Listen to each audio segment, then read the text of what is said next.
What is up, Monster Club? This is the Party Monster back out with a brand new video. And today I'm going to be doing a review on a movie I just checked out today called Wish Upon, a movie I was very pressed to see when I saw trailers. I thought this movie was going to be a sleeper hit. I was going to really love it. It was going to be a great time at the movies. But then I saw it and I was just like, oh my god, what? Oof. So this review might hurt a little bit. And before I get into this review, I definitely have to take a shot after seeing this movie. So, bottoms up. Let's get into it. So, in this review, I'm not going to have any spoilers. So, if you guys want to see a separate spoilers video, let me know in the comment section below and I will gladly give you guys that video. So, getting into it, it's actually a hard one to talk about without talking about the spoilers, but I'm going to try my best. So, starting off with casting, the movie stars Joey King as our main character, Claire, and I actually liked her acting in this movie. Like, I bought that she was a naive high schooler who would just make dumb decisions throughout the entire movie. So, from that aspect, it was okay. The movie was still, it was okay. I was buying it. You also have her dad, played by Ryan Phillippe, and I'm not gonna lie, a majority of this movie, I spent my time watching. I'm thinking to myself, is this really Ryan Phillippe in this movie? Like, no. He is way too famous to be in this movie, but it actually was him. So I was really shocked to figure that out towards the end. And, well, actually, I saw IMDb and said it was him. So, yeah. Anyway, I didn't get the name of the main characters. Well, the two friend characters. Even though the light-skinned one was definitely my favorite. Like, her lines were just spot on, and her delivery was just on point. So, I actually thought the casting was very good in this movie. Like, they played high schoolers rather well, and I'm not sure about the other two actresses' age, but I know Joey King is 17, so kind of made sense. Like, the dumb decisions she makes throughout the movie, you totally get from being a naive high schooler's perspective. And I also like the fact that the guy that plays the nice guy, the one that helps her out throughout the movie, just, you buy deliveries in his scenes. Like, it's not overacted from that aspect of the movie, but this movie definitely is rather campy, and I kind of liked it from the point of the main character standing up to the bully in the first scene. Well, later on, well, kind of towards the start of the movie. So I really liked that. When I saw that, I was like, hell yeah, this movie's going to be great. But then slowly but surely, the movie just fell off the rails. So the plot of this movie, our main character, Claire, is a poor high school student. And like many high school students, she's bullied. She's not popular. She wants to fit in with the cool kids. And she just doesn't.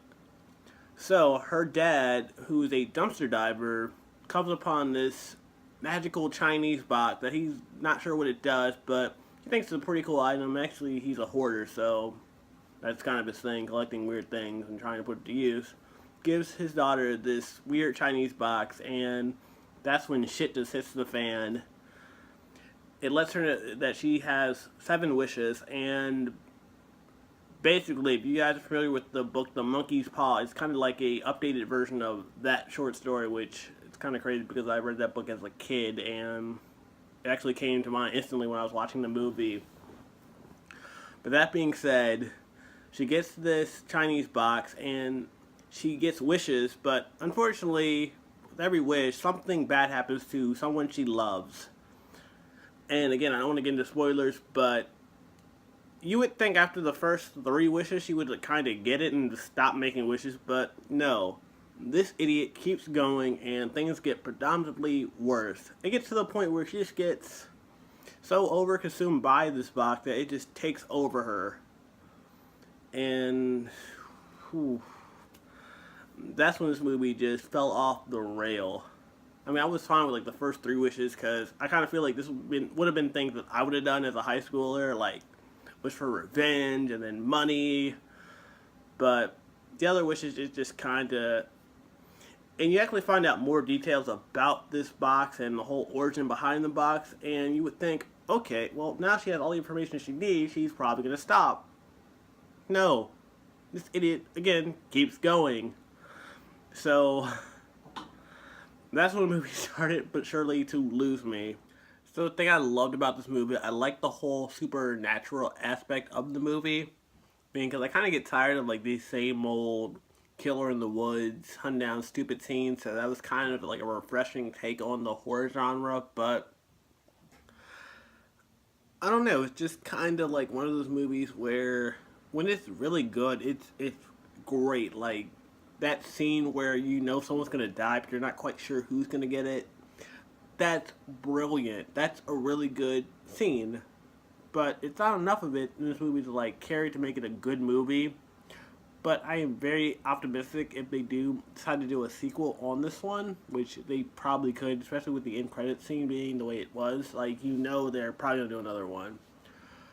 So the things I really disliked about this movie... One second, I got to take another shot.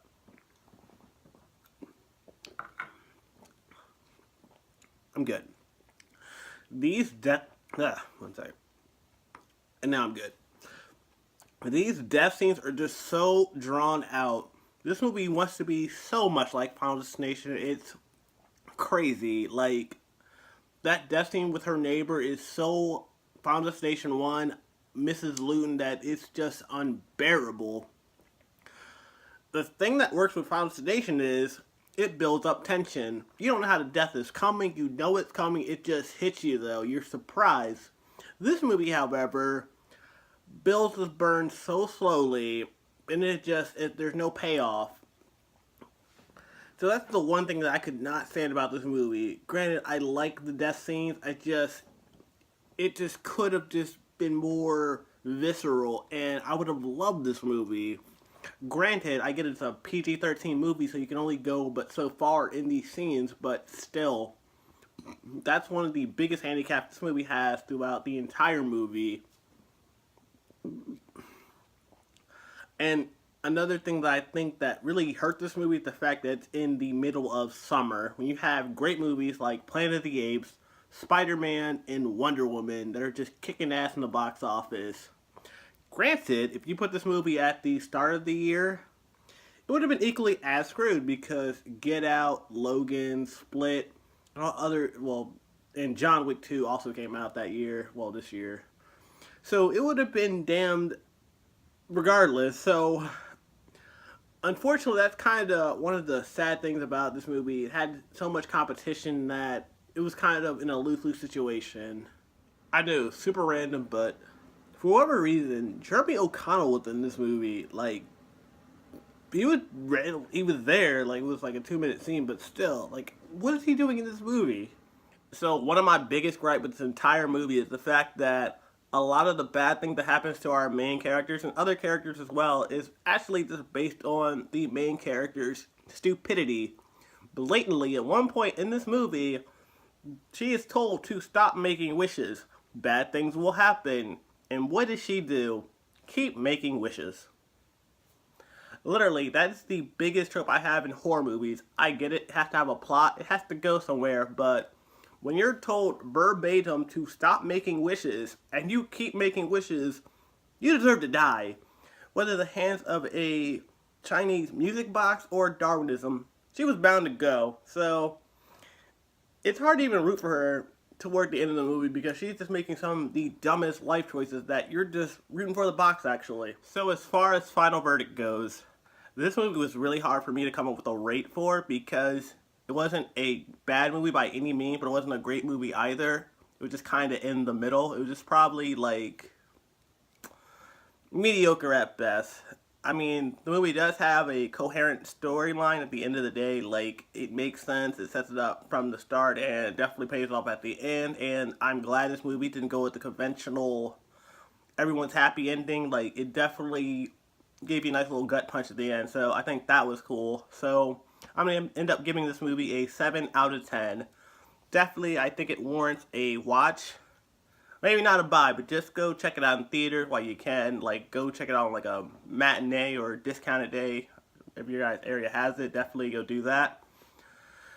Again, I definitely didn't want to hate on this movie. I wanted to go in loving this movie, but just kinda, the execution just quite wasn't there. But I definitely think they can salvage this franchise, i.e. Ouija. The first one was terrible. The second one was amazing. So I feel like this could be the new Ouija. So that's going to do it for my review. Let me know what you guys think in the comment section. If you guys already checked it out. And catch you guys all in the next video. So guys, in the spirit of making wishes, I wish that everyone that checked out this video would share the video with a friend. Hit that like button. If you feel the vibe, definitely hit subscribe. That's my wish.